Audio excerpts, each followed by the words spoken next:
Sa atin di lagi, at mo pa.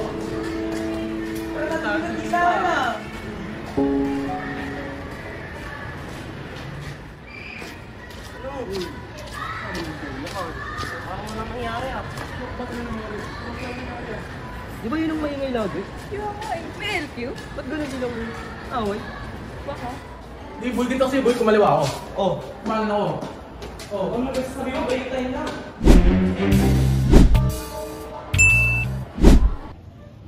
kita mo ba eh?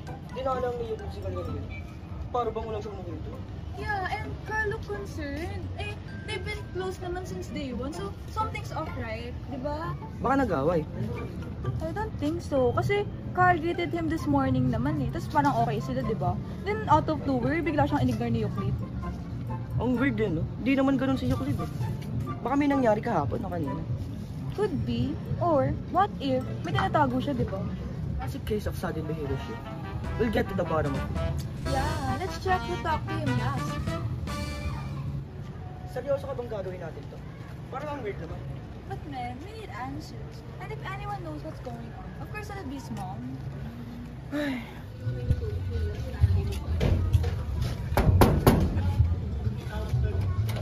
Hello.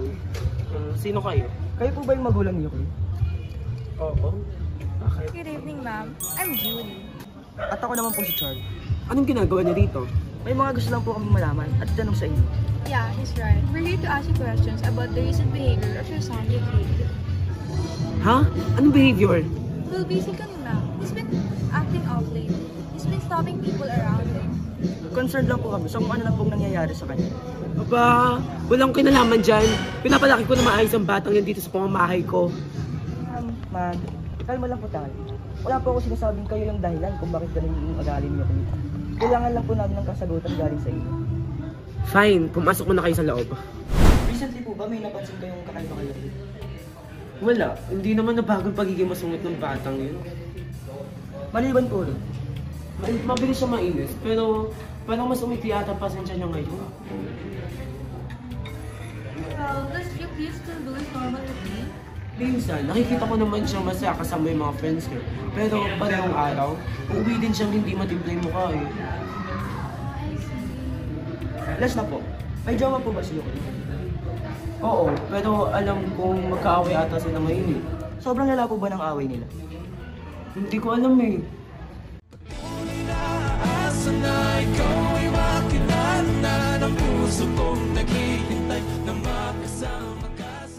Hoy! Ang kapal ng mukha nyo! Uy, sino ka? Uy, huwag tayo mag-away! Uy, ang buhok mo! Buhok mo! Wait lang, wait lang! Huwag tayo mag-away!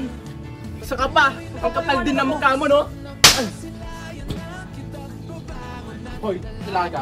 Sino kasama mo kanina? Kaibigan ko lang yun, love. Kaibigan? Holding hands? Kaibigan? Oo, intimate lang kami. Wow! Ano yun? Tomboy. Wow. Tomboy yun. Tomboy pero mukhang bakla? Sama kang babae? Love. Ha?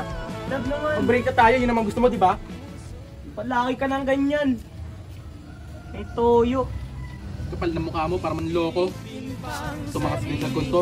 Compose ko to sa FB. Save ng mundo makita kasamaan mo. Kapal ng mukha mo, kala mo kinapogi mo yung mga babae mo. Titiraan kita kasi na ng buhay mo. Grabe no? Akala mo attitude problem lang. Pero yun pala, may pinagdadaanan naman sila. Oo nga. Parang hindi lang magkaaway yung tangko. Parang may bigat talaga sa loob. Baka mental health issues talaga. Good point. Pero, since this is a serious issue, kailangan natin kumuha ng professional. Okay, sige. Hello, good morning po. Ako po si Charles and may gusto lang po akong itanong sa inyo. Ano yon?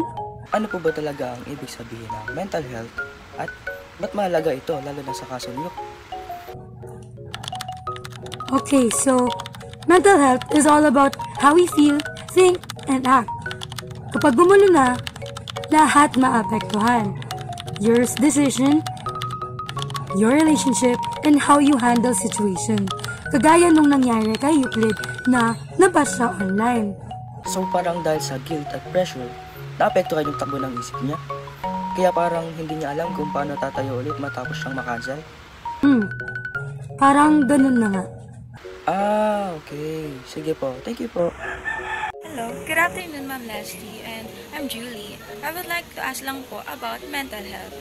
Hi, nice to meet you, Julie. I'm Leslie. What would you like to know?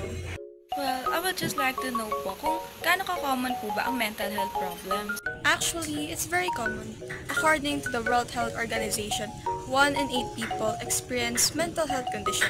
Dito sa Pinas, millions experience depression and anxiety, probably because of stress, pressure, or emotional pain. Minsan, tahimik lang sila, but deep down, they're struggling. Oh my gosh, that's literally Euclid.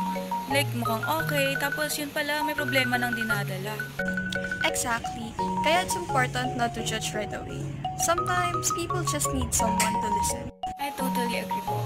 Well, thank you so much po, Ma'am Leslie. Hello po, Ma'am Aisel. Ako po si Julie, and this is my friend Charles. Well, we're trying to understand how to help our friend Euclid. Oo nga po, ma'am. Parang he's been struggling a lot lately and we don't know what to do. Okay, so first, humingi ng tulong from family, friends, and especially professionals. Pangalawa, mag-take ng social media break. And pangatlo, forgive yourself. Because healing starts when you stop blaming yourself. That's so true po. Sana marinig na Euclid yan. Okay, sabihin niyo sa kanya, he's not alone. Yes po, ma'am. We'll make sure he knows that. Grabe, ganun pala yung epekto ng mga bagay sa buhay natin tsaka sa kung paano tayo mag-isip, no? Yeah, luckily, we received help from professionals. Kaya ngayon, kailangan na lang natin tulungan si Euclid, right? Oo, pero syempre hindi lang si Euclid. Pati na rin mga ibang tao. Well, hopefully, you find this episode helpful for your mental health. This is Julie and Charles, case closed, but not really.